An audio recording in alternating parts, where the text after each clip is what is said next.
各位喜欢兰花的朋友大家好，欢迎来到我的兰花频道。今天的这个影片呢，安格斯除了要跟你分享这一株兰花的一个开花成果之外呢，也要来跟大家稍微讨论一下，回答一点对于迷你蝴蝶兰它的一些养护，还有一些我收到的问题跟养护都有相关，所以在这个影片跟大家分享。那首先呢，现在看到的这个部分是这株兰花它上一周期的开花的照片记录，还有等一下会有一个影片片段。最近的这几个兰花的影片我都有加上一个周期的一些部分照片跟片段，主要也是因为要给你们一个参考点，看看这株兰花上一次开花跟这一次开花的一个比较，哪里有不一样，哪里比较好，哪里比较差等等。那也省去你一些要往我频道里面旧影片去翻找的一个时间，可以省掉你一些时间啦。那这株兰花当时呢，它开花其实你等一下会看到跟这个周期的开花其实比较相同的地方是，它一样都有很多的这个分支，就是在它的主花梗之外呢，会有一些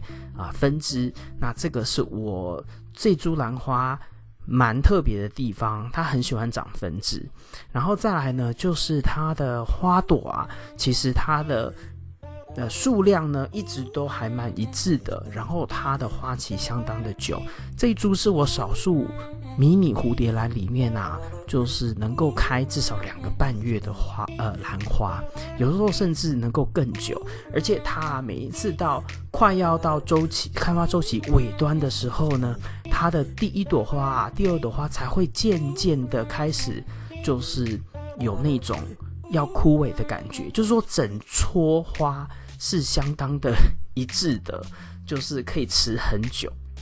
那这边看到整齐的根系呢，是因为我有透过导根的方式在根系长得差不多长的时候，我就会把它压进去杯内，然后让它继续的往杯内介质里面去长，这样子它就能够多一点根系在介质里面吸取养分、水分。当然有时候你压进去的根系，有时候呢它会停止生长，那这个就不一定。但是我个人还是比较喜欢导根不喜欢让这些根系就长在杯子外面变成气根。那这边是另外一个影片片段。那种的介质呢，就是这种颗粒，小的跟大的无机介质的颗粒混合在一起，大概是1:1的比例。那每一次呢，就是给它1/4杯水量，加上已经调好肥料的1/4浓度的肥料。那这边呢，就是它最新的一个开花周期，一样的就是分叉很多。以它一颗小小的体积来说，能够长到3个分叉，其实是蛮不容易的。然后全部都打开的时候呢，也相当的热闹。那我对它的养护其实就是刚刚跟你们说的那样而已，对它没有进行太多的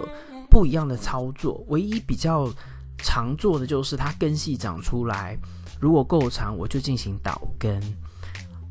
因为它已经位置比较高，所以很容易呢长出来的新根系呢就很容易变成气根，长在外面杯子外面，所以是比较需要去注意的。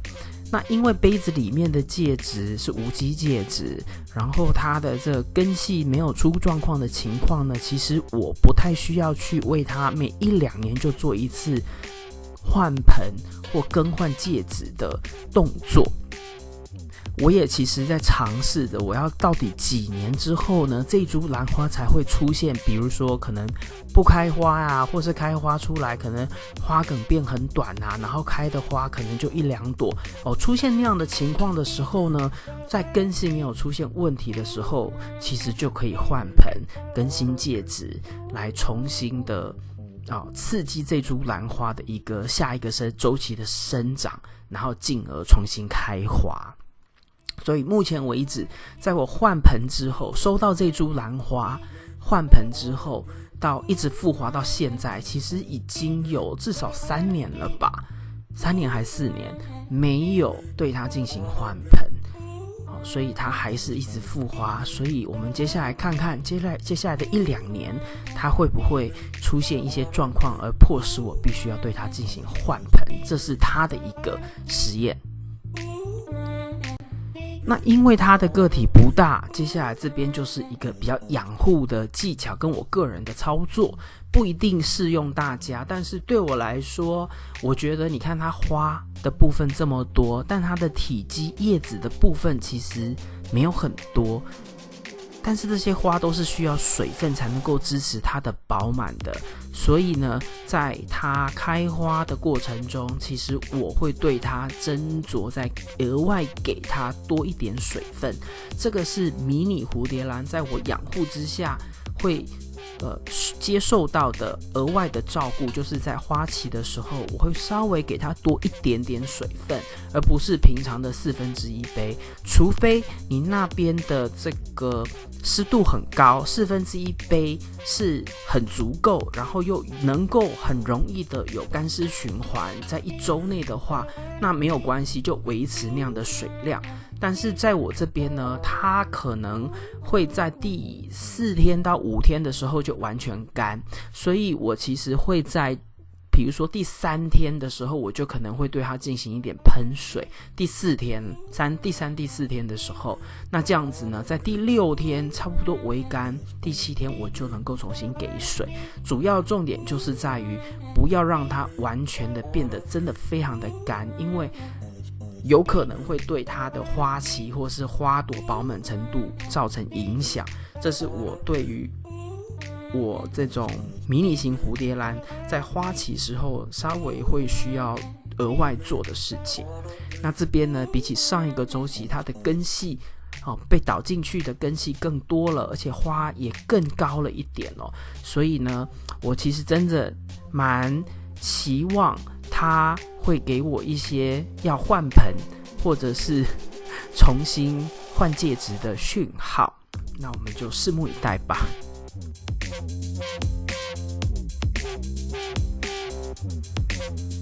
以上就是今天为您带来的影片。如果你喜欢这个影片，请帮我在影片的下面点个赞。如果你要继续与我一起学习怎么养兰，别忘记订阅我的频道并打开通知铃铛。谢谢您的观赏，我们下次再见。